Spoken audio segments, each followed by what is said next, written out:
Now, I'll now speak as Deaf Sports Australia President and present the President's report to you.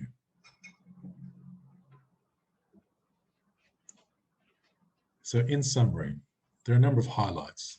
I first of all want to thank all DSA members and the board for continuing to raise the bar of Deaf Sports Australia in our community and continue to drive the organisation forward.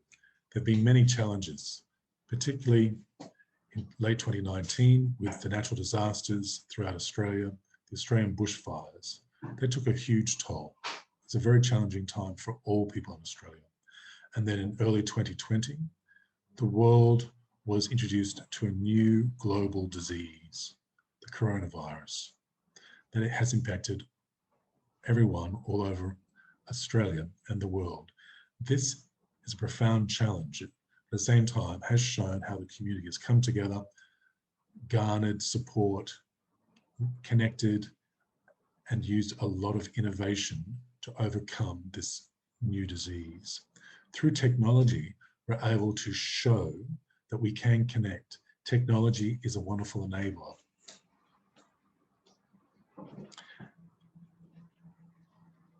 Deaf Sports Australia is fortunate to be able to also maintain its staff through a fluctuating time of great uncertainty, lockdown, as well as financial hardship and loss. Many people were having to stay home. They could not continue playing sport, doing exercise that they had become accustomed to doing in their everyday life while living through the lockdown or ongoing lockdowns. So Deaf Sports Australia has had to recalibrate and also reschedule many different events that were to be held in the 2019-2020 financial year to a later date. I want to thank all of you, our members, as well as our staff, for readjusting, resetting expectations to ensure that everyday lifestyle and activities can continue.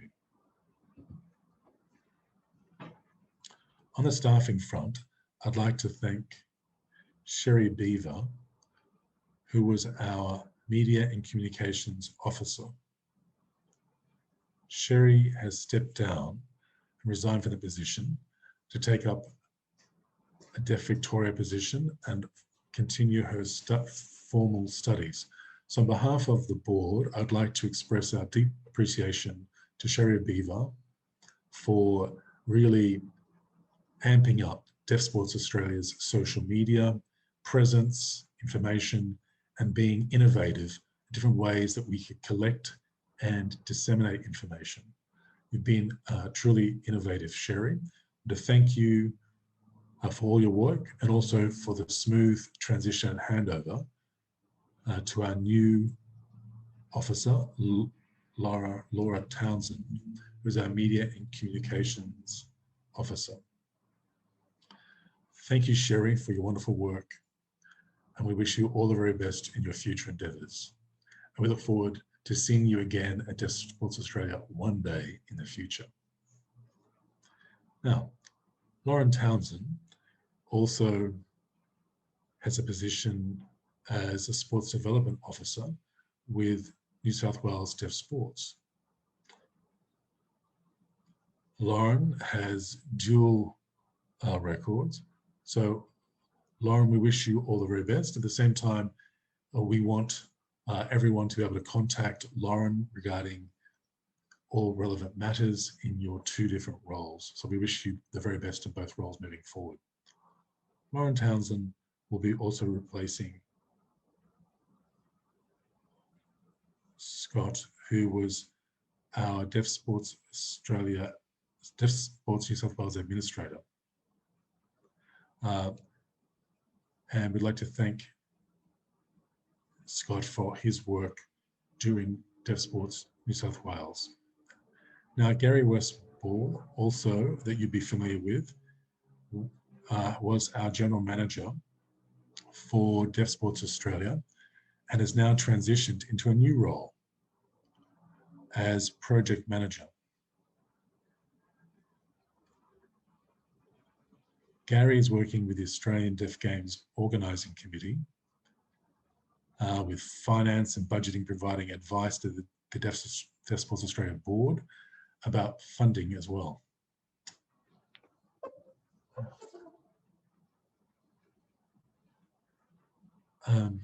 This is the interpreter speaking. I just had a technical glitch there, but I'm back online now. I would like to thank Gary Westball for his work as General Manager for Deaf Sports Australia, for your wonderful work throughout the years, Gary, and moving into a new role now. And you continue to do great work. Thank you, Gary Westball. I'd now also like to welcome Phil Harper into his permanent role as General Manager at Deaf Sports Australia. As I said, Phil has replaced Gary in this role. Phil Harper previously was on the board of Deaf Sports Australia and also was a past Deaf Sports Australia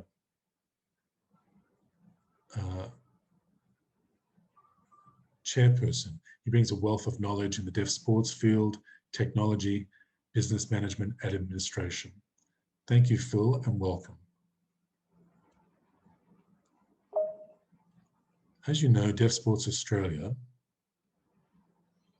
has gone through unprecedented change like never before. People, including our own staff, are working at home. Most Deaf Sports Australia staff have been working at home for quite some time while maintaining connection with members through technology, through video chats and written email communication. I want to thank our staff for being able to readjust to the challenges that continue to come their way at any particular time. I found connecting with technology and people good, but it's not the same as being able to communicate and see each other face to face. Because we have a three-dimensional language in Auslan, and being connected with each other is wonderful through technology, but it is via a screen, a two-dimensional platform. I'd like to thank all of you for your ongoing support in this area. Our board has a variety of skills, experience, media, education, accounting, government, political relations, sports. These are just some of the portfolios that the board directors hold, and the board directors bring these and many more skills and experience to the Deaf Sports Australia organisation. We want to ensure that we have access to sport and lifestyle for all our members. I appreciate the board directors generously giving up of their time to further drive access for all deaf and hard of hearing people to sport in Australia and activities and everyday lifestyles in a whole range of different ways. I'd now like to share with you a little about what the Deaf Sports Australia Board has been doing of late. We provide a sounding board and engine to the General Manager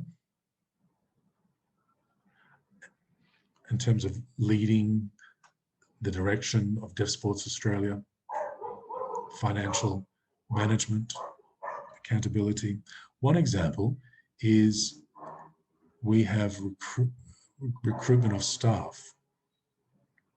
We're trying different avenues to engage with different stakeholders and maintain that engagement and connection.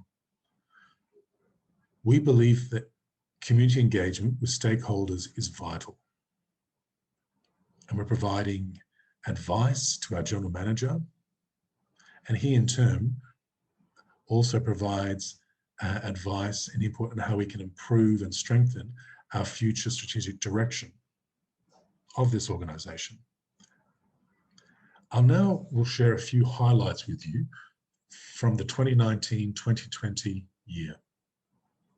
It's been an exciting year, to say the least, living through 2019 and 2020 to see the establishment of the National Sports Organisation for Disabilities. 9 NDSOs, 9 different organisations involving people with disabilities came together in the sports fraternity, and how we're working together, collaborating with these organisations, trying to find new ways to better share information, resources, promotion, to share financial resources as well, and how to educate the wider community on how to include people with disabilities in sport in our country. We understand that we need to streamline the delivery of our programs and how we can access deaf and hard of hearing people across Australia through sport. The NDSO 9 collaboration has given us an opportunity to educate and outreach to organisations to better connect to deaf and hard of hearing sports people. And the NSOD 9 group has also educated us on a whole range of different matters and how people with disabilities can better access and involve themselves in sports. Some highlights for me, Kate Armfield, include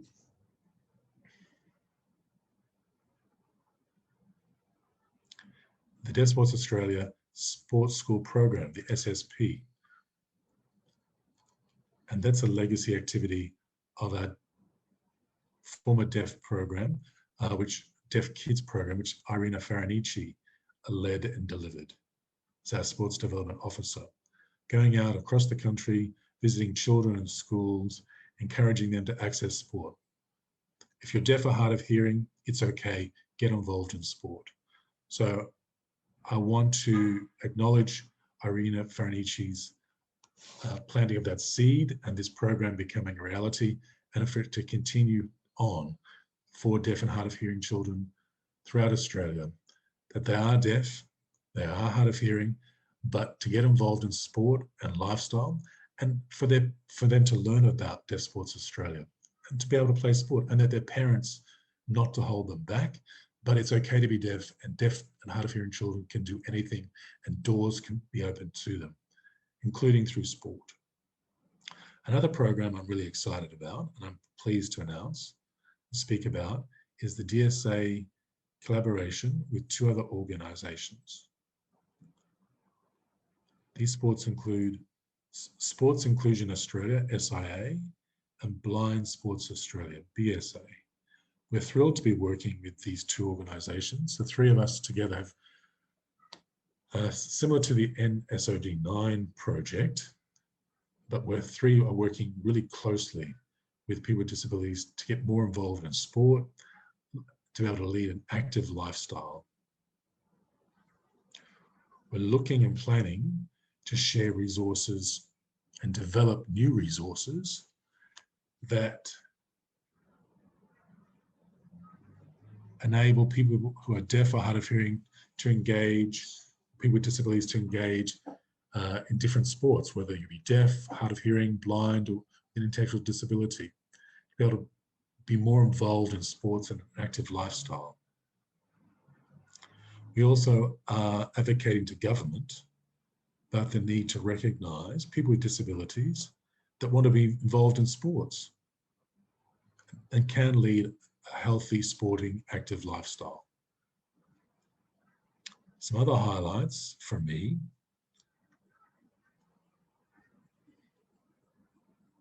We recognise the Australian Government's JobKeeper program, which has enabled us to maintain our staff who haven't been able to go out and do their daily activities because of the government guidance and restrictions. And because of JobKeeper, our programs and projects have been able to be maintained. So we thank the Australian Government for the JobKeeper scheme, because our staff have been able to work at home, be able to continue to provide programs and projects and deliver information and resources throughout this challenging time. The board really is pleased to approve the annual budget, and we'll be able to share more about that with you later. The Australian government has made funding available, and our financial stability and revenue, as well as our programs, have been assured throughout this challenging period. So Deaf Sports Australia is determined to continue to support people, including the 2020 Women's Leadership Sports Women in Sports program, the Women Leaders in Sports program facilitated by Sports Australia. We encourage members to think about possible female women leaders, because we would support you in your application for this program. And last but not least by any means, another wonderful highlight, which I'm very proud, privileged and honoured to be a part of, is Deaf Sports Australia's 140th celebrations in early 2020. Fortunately, before all the lockdowns and coronavirus pandemic, we're able to meet face to face, and I was privileged to be part of this auspicious occasion. The event was held at Deakin Edge at Federation Square in Melbourne, and we were privileged to come together because this also was the hub, the Games hub for the 2005 Melbourne Deaf Olympics. So it's wonderful to be there, acknowledge the significance of the venue, as well as our history, so our historical connection to that space for deaf sports in Australia. When we celebrated our 140th anniversary, we were joined by Kate, who is a lawyer and director of governance and strategy at Sports Australia. And Kate inspired us by telling us that we really have to ensure that governance is highly effective in our sports organisation, just like it must be in any other organisation. I heard her speak, and I also really enjoyed Anne Bremner's presentation about some of the history of Deaf Sports Australia, the Australian deaf community. That was inspirational to hear about some highlights from our shared history. I was also fortunate to hear Hannah Britton and Callum Ashbury, who are both sharing their passions with us about sports and how it's empowered them. I can see they're both passionate people about sports inclusion, and we look forward to continue seeing people develop all around the country when it comes to sports access and sports inclusion. I want to thank all of the directors and staff who are involved in organising this highly successful event. I also want to thank all of the members who came together to celebrate that event. We're fortunate as well with our timing before the coronavirus arrived in our shores and we went into lockdown. We're so fortunate to be able to have that event in person. I'd like to congratulate our 2018-19 award recipients. I don't have time to go through them all now, but I would like to acknowledge some achievements. They were inspiring to hear on the day at our 140th celebration of Deaf Sports Australia. And finally, I would like to say that Deaf Sports Australia board and staff will be focusing upon the return to normal in sport in Australia, with our COVID safe plan, putting all those measures in place to ensure that we can continue to have an active lifestyle and people able to play and enjoy sport. There's lots of work ahead for us as well, also in preparing for our Australian Deaf Games in 2022. We're thrilled. Each day that passes, it's another day closer. We have a lot of work ahead of us.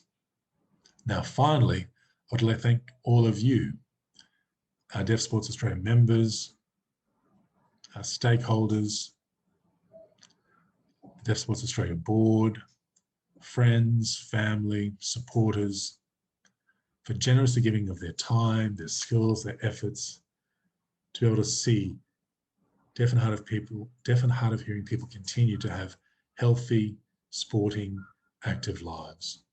Thank you one and all. For 2019-2020 was emailed as part of the AGM papers to all members.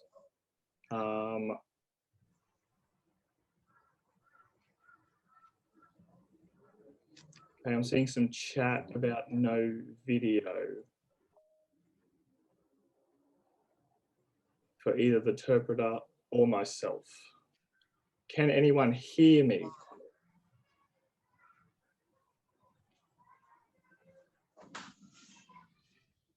Okay, thank you, Chris. Chris has said they can hear me.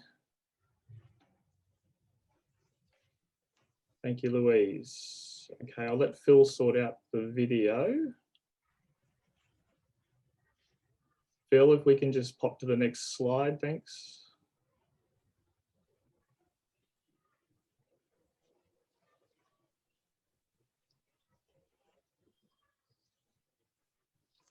Okay.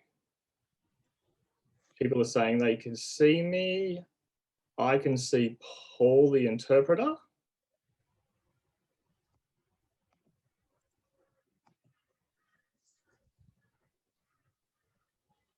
Okay, I guess if people can see the interpreter that need to, that's a good thing. If those people that can hear me, then that's a good thing. So we'll try to move forward until someone says they can't hear me. Okay. Next slide, thanks, Phil.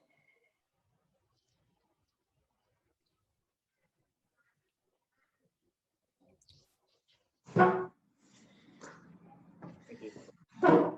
All members will have received the full audited financial report that was sent out with the AGM papers, I believe, in January 2021. I'm going to make the assumption that everyone has had a look through those figures, and I'm just going to talk through a few of the highlights from those figures on the next couple of screens. So if we can go to the next screen, thanks, Phil.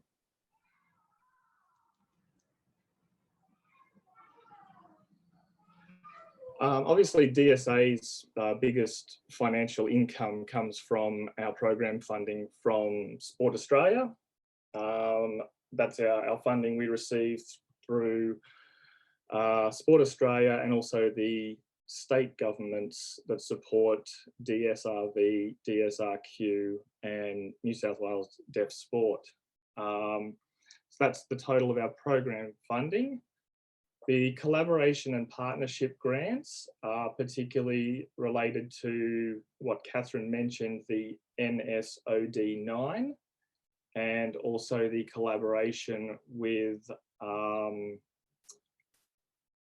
Sports Inclusion Australia and Blind Sports Australia and the work we're doing in that space. The impact of COVID, as Catherine mentioned, had some government support that came with it in the form of JobKeeper and just some payments from some of the state governments as well, which provided support for us to maintain our staff and ensure that the work of Deaf Sport Australia could continue during those times. On the expenditure side of things, obviously DSA, as in previous years, our largest expense item is always our employee benefits, which is wages, superannuation, basically the cost of staff to help us run DSA as an organisation. Our travel expense is usually significant, being a national sporting organisation. But as you can imagine, during 2020, that was actually reduced fairly significantly in that there wasn't a lot of travel from our staff to interstate. And definitely with board meetings all being done online, there was some expense savings there, which I think is a good thing. As Catherine said, nothing will ever replace face-to-face. But I think if we can adopt more technology occasionally for those meetings, then obviously there's some cost savings to DSA in that. Next slide, thanks, Phil.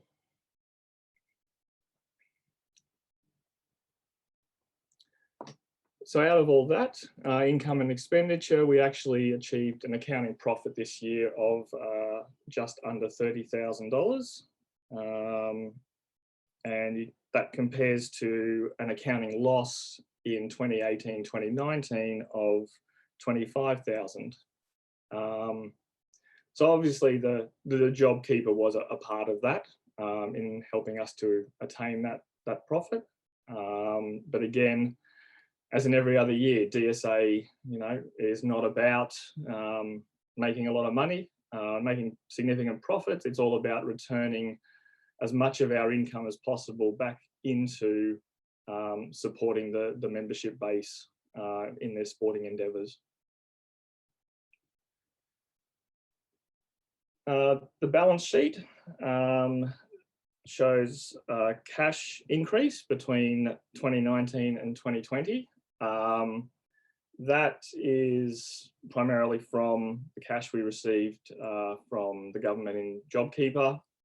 And also there's a lot of cash that we've received in 2020 as support from government that's due to be spent over the next couple of years. So while we've got the extra cash, that's also seen an increase in our other liabilities figure, which is essentially where we record all our cash we've received in advance. So cash we've got in that's for future years spending.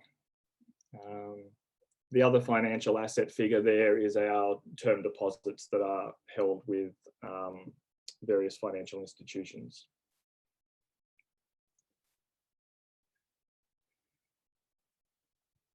Next screen, thanks, Phil. Our 2021 Deaf Olympics for Brazil. Time is encroaching upon us, of course, but we've already sent some information out in relation to a decision in early 2020, after the 2019 ISCD Congress, where Italy made a decision around where the Deaf Olympics would actually be held. Brazil raised their hands later and were happy to look after the Olympics, and Italy said, okay, we'll give that a go, we'll trial that, and some negotiations then ensued. So the OECD board government negotiated with Brazil for the Deaf Olympics, and the board decided, okay, let's proceed with that for 2021 in December. So that's been approved, but unfortunately, coronavirus obviously happened, which all plans then were changed, and we thought we'd best wait just to make a decision. We just weren't sure what we'd be doing. So we also wanted information as well, of course, because, they were ready to go. We obviously had training that we'd be doing. We had selections ready to go. And so there were some questions around what was going to be happening. And the DSA board, though, felt that there was a bit of a concern and weren't particularly pleased with the communication and the information from the ICDU board and also Brazil from the committee. So we asked for additional information. At the same time, we had coronavirus happening, and that was a worsening situation. International travel was obviously an issue, and there were all sorts of other issues that were occurring. Locally, we had a very short time to provide other things as well. So the Australian government, we asked the Australian government for advice, and last year there were some discussions in relation to that specifically. The advice to us was we should wait until next year because the coronavirus was an unknown element or quantity. So one of the issues, that was one of the issues. Also insurance coverage was a second one. Insurance coverage was removed because of the coronavirus issue. And coronavirus obviously is still an ongoing issue. And as a consequence, we would not be covered with insurance. So we weren't sure whether we'd be stuck there if something happened, whether we'd be in quarantine, whether we'd be in isolation, whether we'd get our money back. So as a consequence, we decided to play it safe and remove ourselves. The other risk, of course, we needed our members, our DSA National Deaf Sports members, who were excited and who wanted to go, also saying that they weren't sure either. And obviously the coronavirus was a big health impact at that particular time in relation to finances and support. So that was a risk that, a high risk that we weren't really sure that we should take. The Australian government said to us that the funding for the Australian team would be minimal because most of the funding had gone out to support the community work in relation to health and coronavirus prevention and things like that. So really, unfortunately, on the list of things, we were quite low. So in January, we received other advice and we agreed and decided that we would not, in fact, attend the Brazil Games. And the announcement came out in January. That's been accepted, of course, and we agree and say thank you very much indeed for the information and support.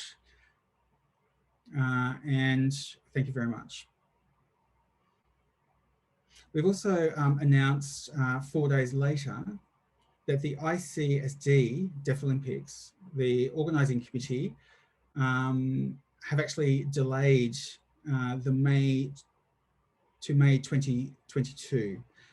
And that's again because of the uncertainty around coronavirus and the potential risk with the coronavirus also. So May 2022, we're looking at maybe 5 or 6 months after December of this year. Will there be any improvement? At this stage, we're not sure. There's a vaccine that's on the way that will obviously take its time. Brazil obviously has also that really terrible variant, and we're not sure whether that will even proceed next year. So we need to be watching and checking and making sure that everything is going to be okay. Probably the middle of this year, we might have a better understanding and be able to make a decision, a confirmed decision about whether we will continue and will go to Brazil or whether we will not go to Brazil. So we just wanted to keep you informed in relation to the Brazil situation. It's unfortunate, of course, we're not overly happy, but it is what it is. All right, so we're almost finished. We sent out some emails. Obviously, the Australian Deaf Games has been was confirmed a couple of years ago. We've been progressing fairly well and fairly positively up until the sad passing of Leonie. But we need to move on. And as noted here in the PowerPoint, we certainly want to look at developing a community spirit award to honour Leonie going forward. But some of the positive things that are occurring, we know that Destination New South Wales, the key state supporter, and the two cities are very, very much behind the Games. We're going to be very confident in confirming in the next couple of months a number of local sponsors, both corporates as well as service providers within the region. We're also fairly confident of announcing a number of national sponsors involved in the deaf industry as such, deaf services. We do have a volunteer coordinator vacancy on the GOC, and as noted here also, Phil Harper's taken up the chair role as an acting role until we find a new chairperson. Most of the sport venues are booked, and I'm very pleasing that is the case.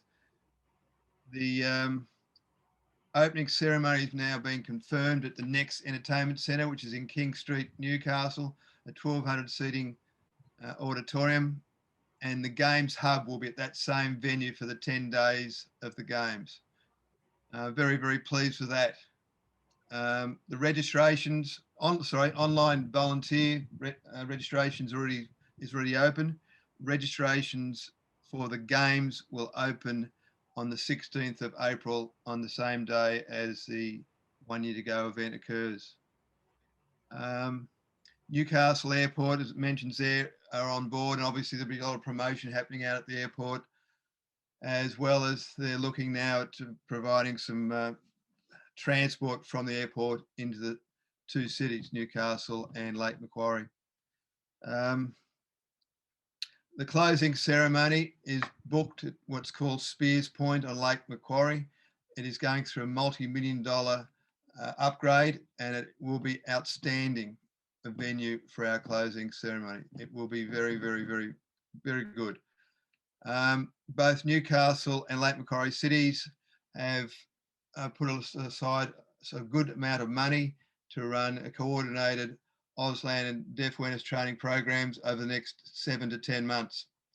That will be primarily in the beginning for their own staff, but then they will open it up to the general community. We'll certainly be announcing the ADG patron in the next couple of weeks or month, and very, very happy with that, how that's progressing at the moment. We're certainly talking to Newcastle TAFE as well as University of Newcastle about getting a number of volunteers from that area, which to help us in the social media campaigns and our marketing campaigns. Other than that, the social program, as far as venues is concerned, is progressing.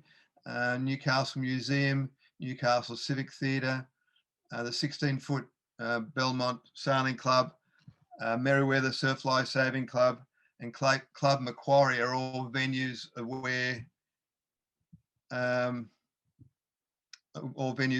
the social program can occur.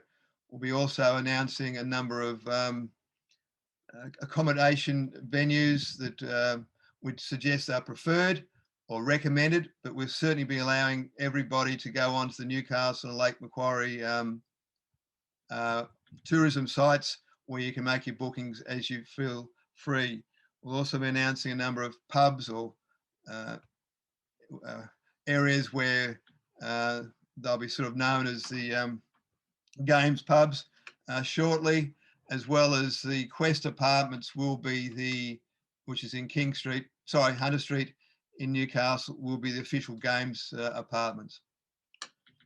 Certainly the website is up and running now, and it will be populated with a lot of the stuff I'm talking about now over the next month, which includes the registration fees, as distinct to sport fees. Sport fees will be confirmed by the 1 year to go, but the registration fees will be up on the website soon. Basically, they will have gone up about 2% from 2018. If there's any questions, or we can obviously address them post the meeting, and we can sort of take note of them now. And as I say, we're going to address them after this meeting. Thank you.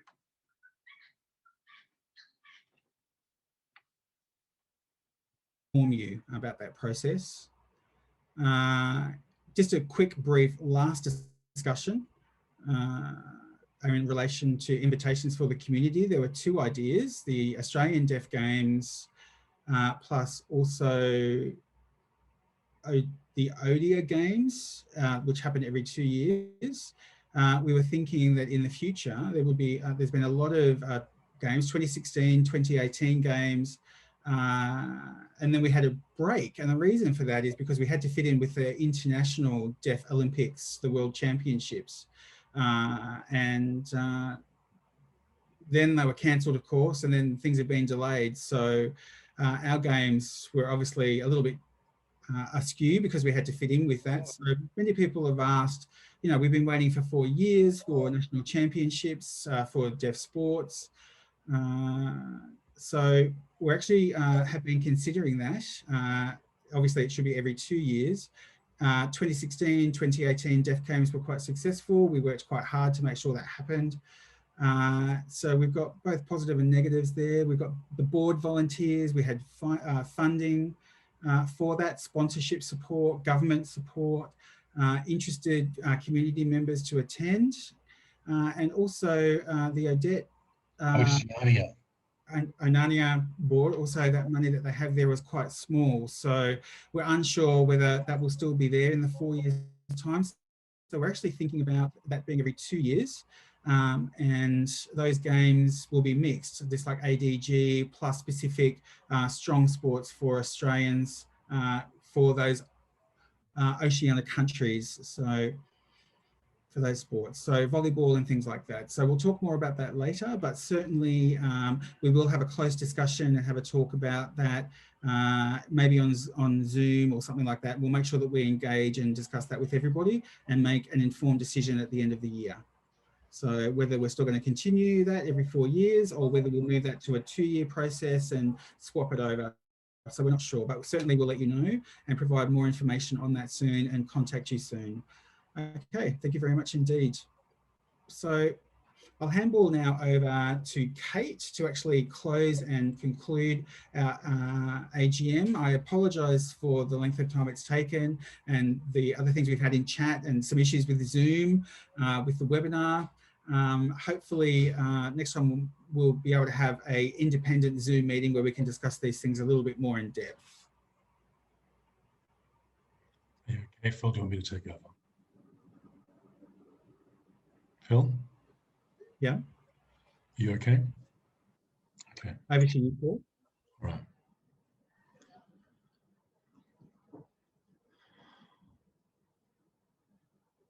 Hi, everyone. I'm very conscious of time and maybe I spoke a little too long, took up too much time. But before we do conclude and close this meeting formally, I'd like to put forward a vote of thanks to our interpreters, Paul Houston and Phil Richards, for interpreting, interpreting, as well as interpreting into English, for also getting overtime. Thank you. Also, thanks to our tech support for today's meeting, Phil Harper. Also like to thank all of our members for giving up their Saturday to participate in this meeting, share information. And there's one other thing that I forgot to say at the start of this meeting today. And why am I wearing red today? Leonie Jackson's favorite color was red. And I'm wearing this today to honor Leonie and her memory. So in memory of Leonie, I wear this. I'd also like to now encourage all members to continue communicating with each other via social media, by email, video chat. Please continue to play sport, promote your sport, work with us and be able to improve access for sporting pathways for all deaf and hard of hearing Australians. I'd like to officially declare this meeting closed. Again, I really value your time and I wish you an enjoyable rest of the weekend. Thank you and goodbye, everyone.